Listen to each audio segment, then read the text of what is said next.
এটি একটি এটি একটি মানসিক ধরনের একটি বাহ্যিক একটি প্রত্যয়িত, যেটি আপনার অতিরিক্ত কথা বললে আপনার মস্তিষ্কে একটি সমস্যা হয়।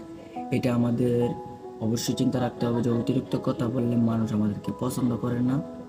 এটা আমাদের অবশ্যই চিন্তা করবে। সো আজকের ভিডিওটি হচ্ছে খুব ইউনিক। এই ভিডিওটি দেখার মাধ্যমে অবশ্যই আপনারা এই স্কুল লাইফে যে 5টি ভুল কখনোই করব না, এটা আমরা আজকে শিখতে পেরেছি। সো দেখা হবে পরবর্তী ক্লাসে। আর যারা যারা এখনো আমার ইউটিউব চ্যানেলটি সাবস্ক্রাইব করেননি, অবশ্যই সাবস্ক্রাইব করে পাশে থাকা বেল আইকনটি বাজিয়ে দিবেন এবং আমাকে সাপোর্ট করবেন। ধন্যবাদ। আসসালামু আলাইকুম ওয়া রাহমাতুল্লাহি ওয়া বারাকাতুহু।